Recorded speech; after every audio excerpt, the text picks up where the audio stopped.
Salam sejahtera kepada Dr. Rubia selaku pensyarah untuk kursus dialektologi.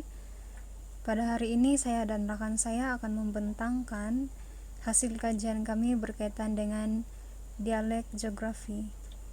Dari segi pengenalan, dialek geografi merupakan suatu bentuk bahasa yang dituturkan di kawasan atau daerah tertentu serta memperlihatkan perbezaan yang memadai dengan bentuk baku ataupun bentuk persuratan.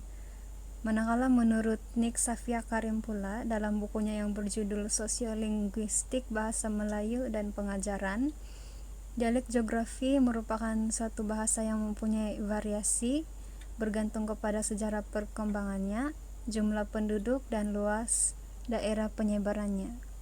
Untuk pembentangan yang seterusnya saya serahkan kepada rakan sekumpulan saya. Terima kasih kepada rakan pembentang sebelum saya. Seterusnya, saya akan meneruskan pembentangan ini. Tujuan kajian. Tujuan kajian ini dilaksanakan adalah untuk menganalisis dan membuat perbandingan antara dialek Melayu Sabah dengan bahasa Melayu Standard melalui pengumpulan data serta perbandingan, iaitu dari segi fonologi, semantik dan juga sintaksis.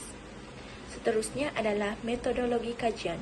Menurut Kamus Dewan Bahasa dan Pustaka edisi keempat, metodologi bermaksud sistem yang merangkumi kaedah dan prinsip yang digunakan dalam sesuatu kegiatan.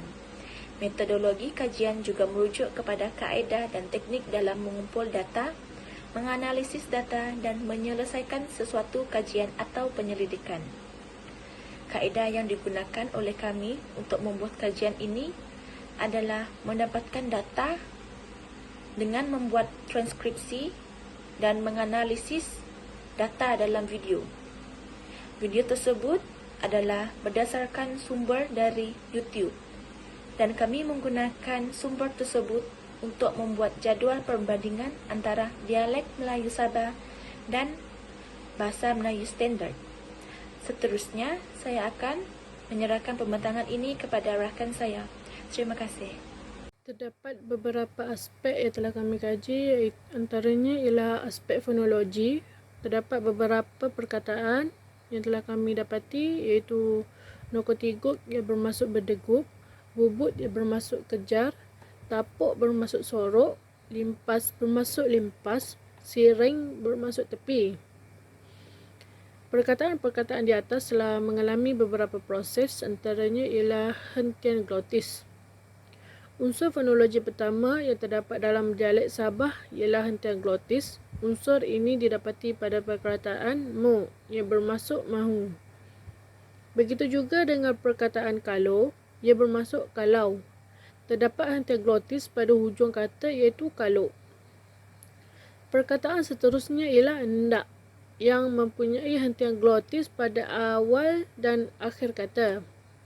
Selain itu, terdapat juga unsur fonologi yang disebut sebagai patalisasi, iaitu bunyi yang berlaku pada perkataan yang mengandungi vokal rangkap I, ya, you dan yo. Dalam dialek Sabah, patalisasi terdapat pada perkataan ampai-ampai yang bermaksud terbiar. Unsur yang seterusnya ialah nasalisasi. Unsur nasalisasi berlaku pada huruf vokal didahului dengan huruf konsonan M, ny, nge, n dan w.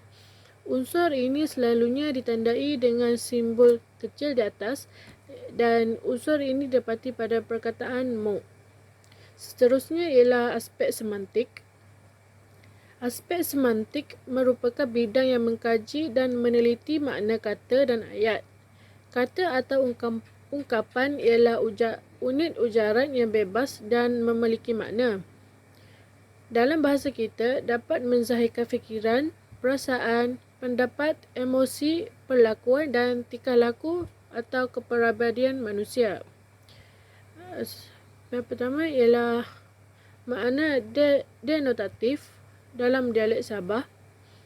Saya ada limpas, itu mal semalam. Dalam bahasa Melayu dialek, saya ada lalu di pasaran itu semalam. Ayat di dalam jadual di atas menunjukkan unsur makna denotatif, iaitu kata atau frasa yang mempunyai makna yang tersurat, makna umum, makna leksikal atau makna kamus. Seterusnya ialah makna konotatif. Dalam dialek Sabah, kasih umban itu orang yang bermaksud biar kena baling orang itu. Makna konotatif yang merupakan frasa atau kata yang mempunyai makna tersirat atau bukan tersurat dalam konteks ayat. Berdasarkan frasa ayat dalam jadual di atas, ia menunjukkan penggunaan perkataan umban yang mempunyai makna konotatif. Kata umban mengikut dialek Sabah yang bermaksud baling-baling. Seterusnya, Ya, terima kasih kepada rakan saya. Sebenarnya sambungan bagi saya ialah ketiga, sinonim.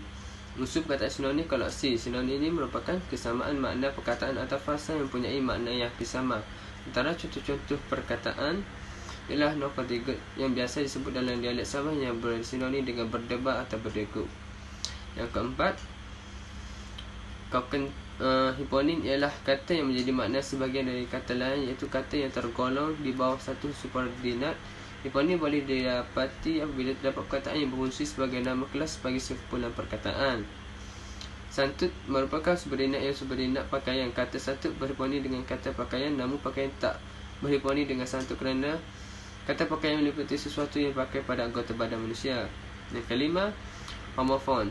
Unsur homofon iaitu kata yang sama sebutan tetapi berbeza dari konsep makna.